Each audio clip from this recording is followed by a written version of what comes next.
The headlines at 10 o'clock. Hello, a very good morning to you. David Cameron has denied trying to help Rupert Murdoch in his bid for full control of B-Sky B in return for the political support of his newspapers.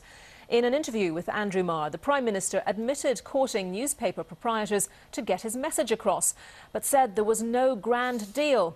Once again, Mr Cameron gave his backing to the Culture Secretary Jeremy Hunt, saying he didn't believe he had broken the ministerial code, but admitted the email contact between Mr Hunt's special advisor and a news corporation's lobbyist was wrong.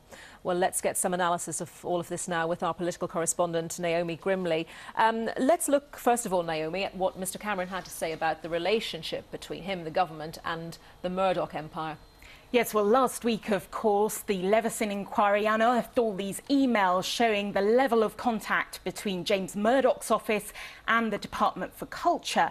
And this has led to some commentators in the press suggesting that maybe there was some kind of unspoken bargain between David Cameron and the Murdochs, that they would give him their endorsement in their newspapers in return for some kind of commercial favour. Now, earlier, David Cameron was absolutely adamant that had not happened.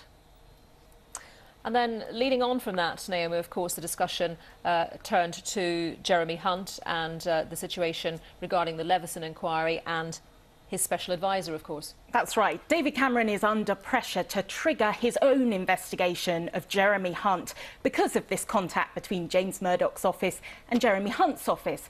Now, so far, David Cameron has been standing by Jeremy Hunt, and he's been saying, well, let's wait for Mr Hunt to go to the Leveson inquiry and give his verdict, his version of events. Now, David Cameron is still saying that, but he does accept that if the Leveson inquiry doesn't get to the bottom of things, then he will, in that case, have to trigger his own inquiry.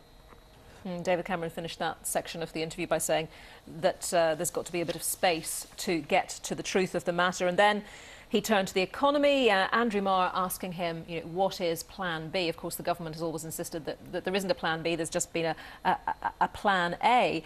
And Andrew Marr also asked him what he was going to do to convince people to give the Conservatives another look on the economy if they were turning away from the party. That's right. Well, he admitted that last week's GDP figures were disappointing, but he made the point that he feels the economy is going in the right direction when it comes to the way that they're trying to rebalance it. In other words, to get more private sector jobs to replace those being cut from the public sector.